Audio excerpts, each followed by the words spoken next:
coisa que eu odeio ver é uma pessoa sem espinhaço, que se diz cristã. Que coisa! Deus quer alguém com garra e determinação.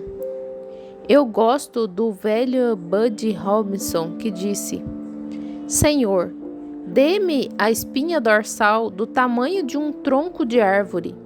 Coloque bastante conhecimento no profundo da minha alma e deixe-me lutar contra o diabo enquanto eu tiver um dente, e então mastigá-lo até eu morrer.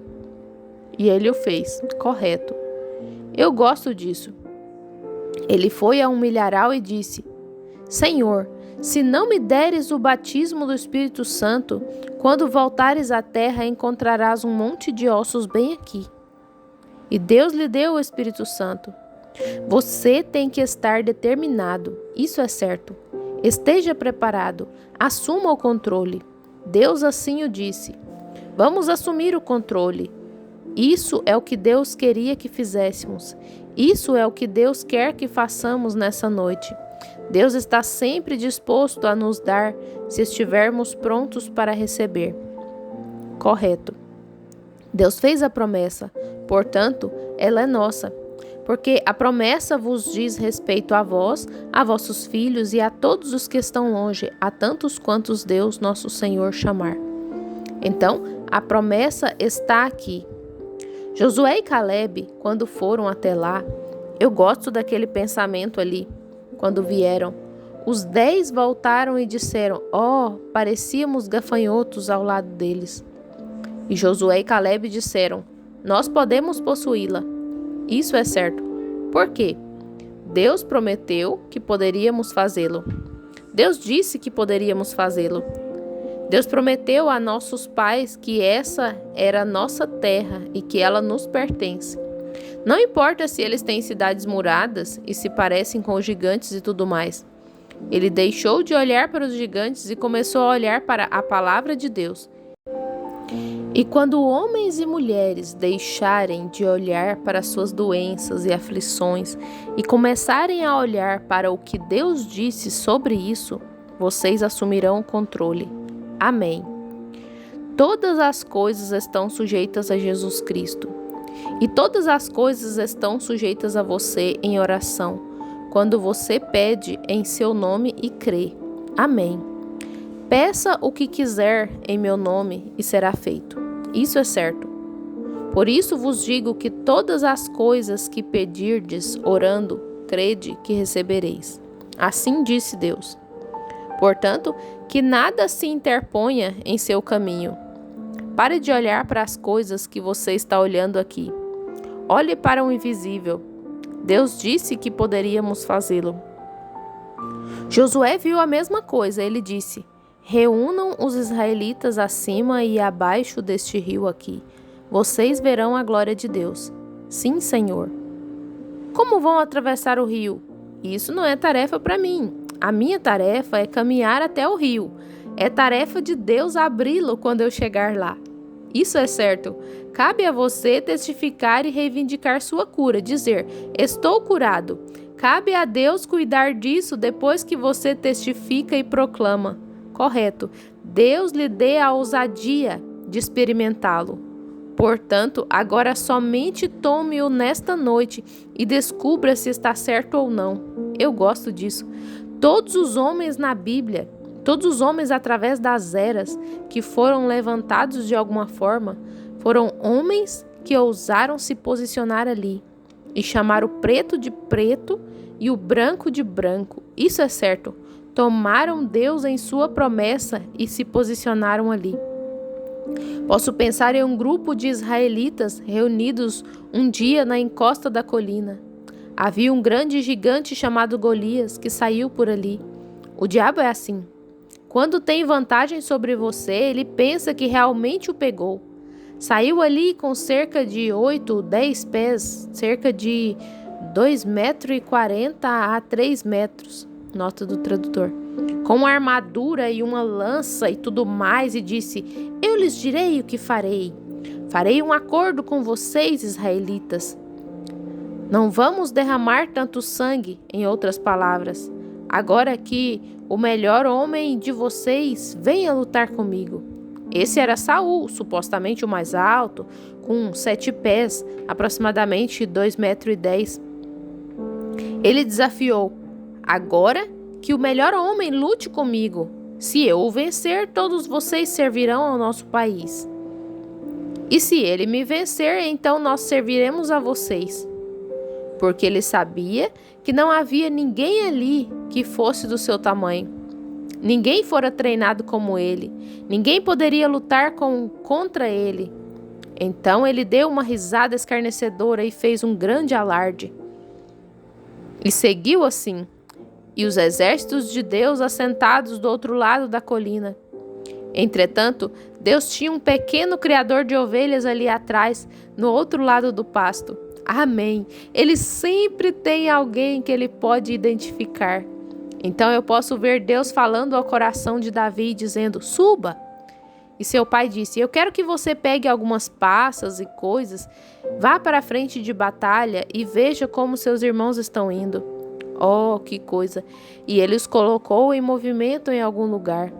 Quando chegar a hora de as velhas rodas se moverem, Deus tem seu homem posicionado lá.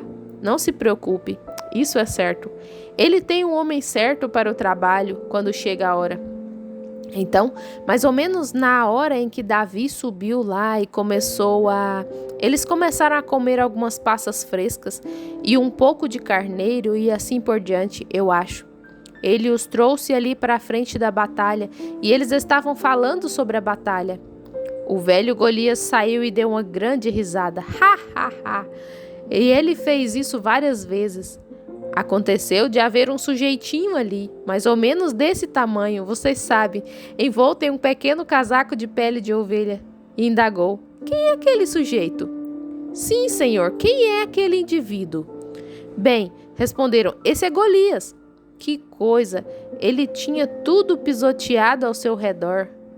Pois, disse ele, querem me dizer que vão deixar aquele filisteu incircunciso ficar lá e desafiar os exércitos do Deus vivo?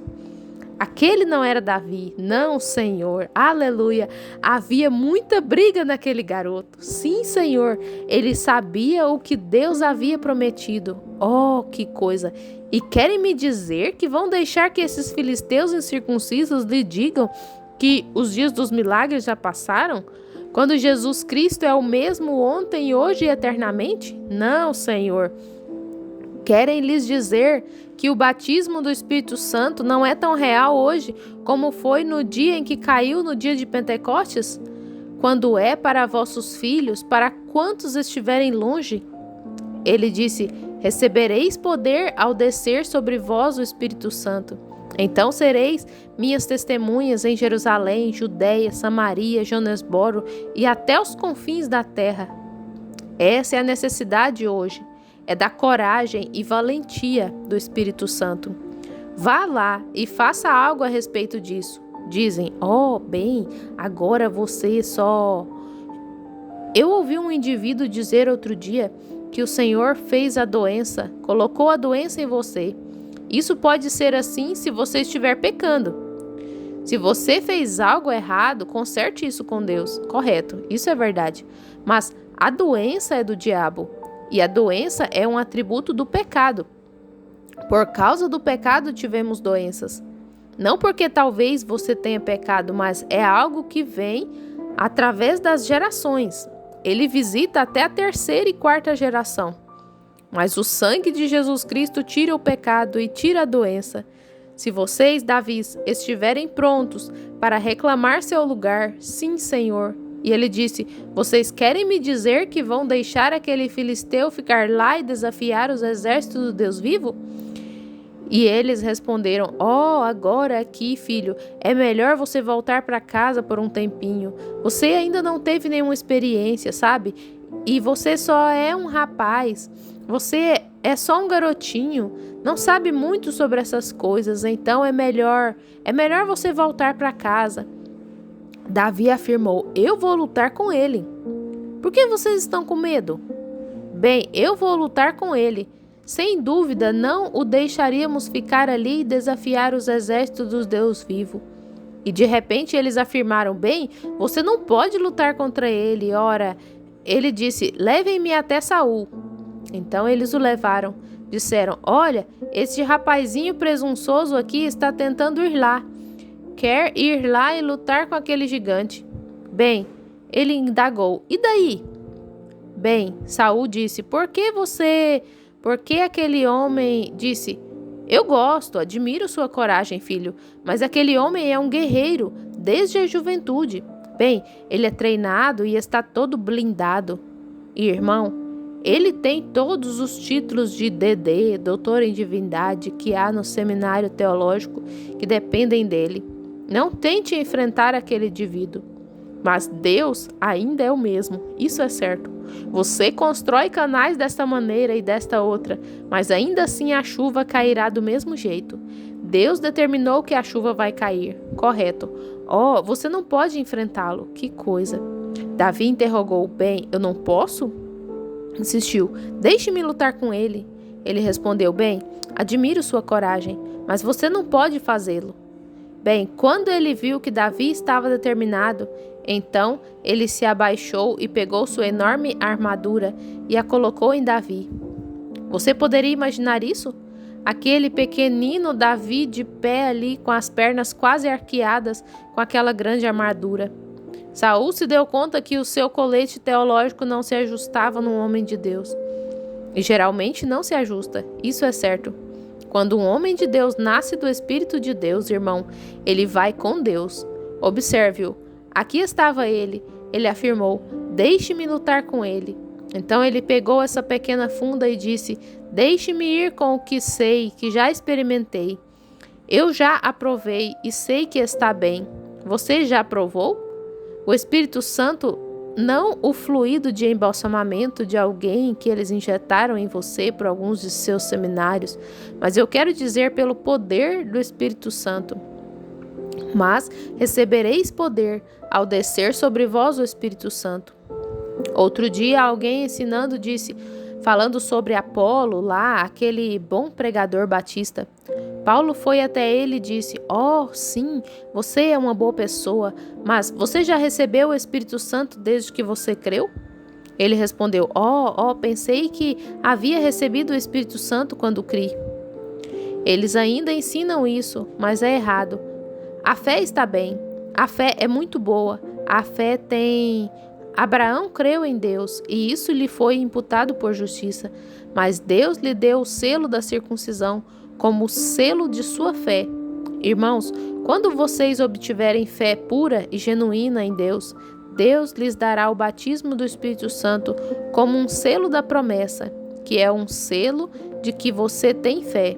Você pode causar algum tipo de impressão ou fazer com que as pessoas creiam, ou você pode dizer que tem fé, mas quando você realmente tem uma fé genuína e inadulterada, Deus lhe dará o batismo do Espírito Santo como um selo da promessa. Amém. Isso não é leite desnatado, filhos.